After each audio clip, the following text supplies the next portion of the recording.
let's go ahead and jump in. We've got a topic. And we'll just sort of round robin this. How safe do you think it is for students to return to the classrooms?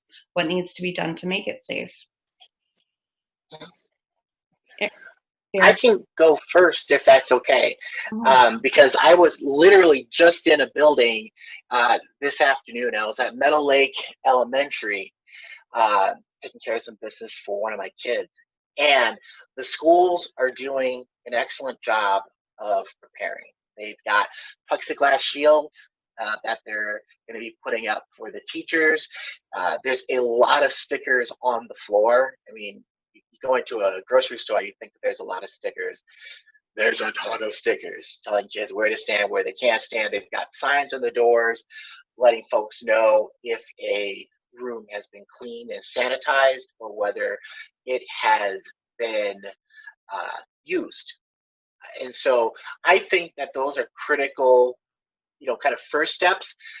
In order to maintain that, though, we need to ensure that we're hiring enough janitorial staff to do ongoing maintenance as we go through the school year. Otherwise, people will get sick, teacher will get sick, kids will get sick, and we'll be right back at home in distance learning again.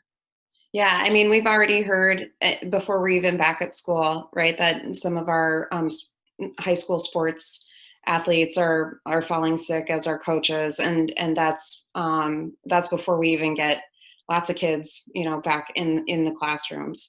And so I definitely agree. We've lost like 20 janitorial staff over the last couple of years, maybe more than that. And so, Renee, as you react to that question, what thoughts come up for you? What needs to be done to make it safe?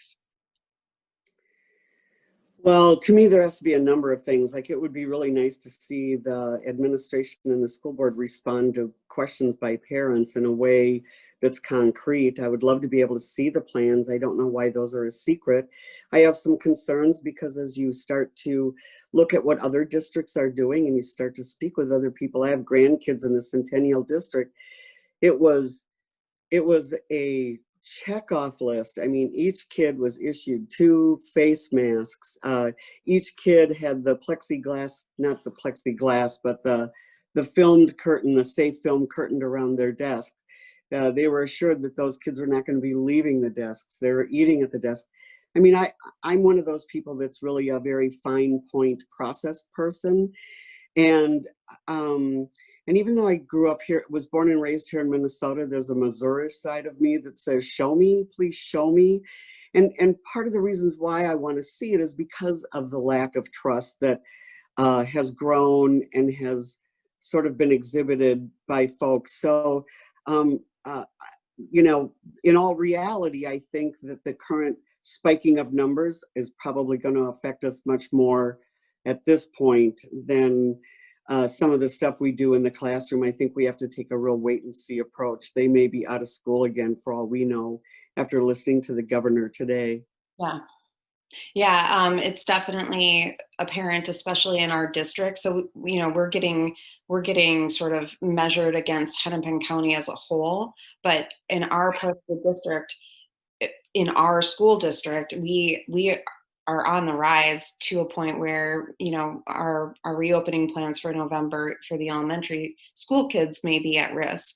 And I think Yeah. that student and staff safety absolutely has to come first, and we cannot be putting our kids back in harm's way, especially when we know that they may be going home to a grandparent watching them after school, or other caregivers or other family members.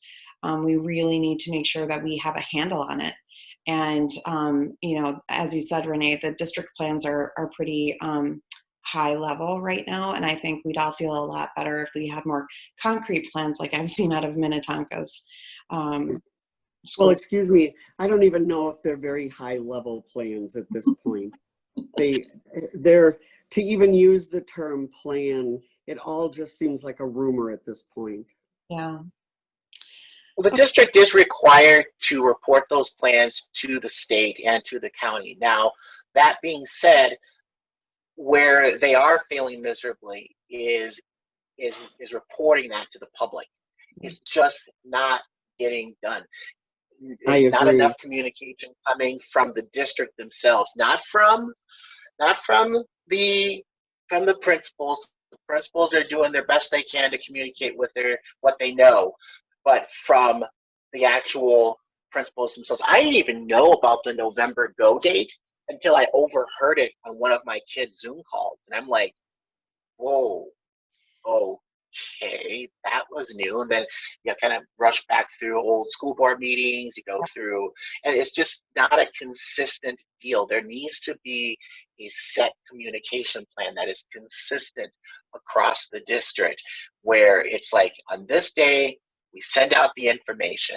Yeah. It happened kind of, we've gone from like 14.1 to now we're at like 21 cases. I don't want to say per 50,000. It's a significant shift, and we need to know in the next 2 weeks how that's going to impact the kids so that we can prepare.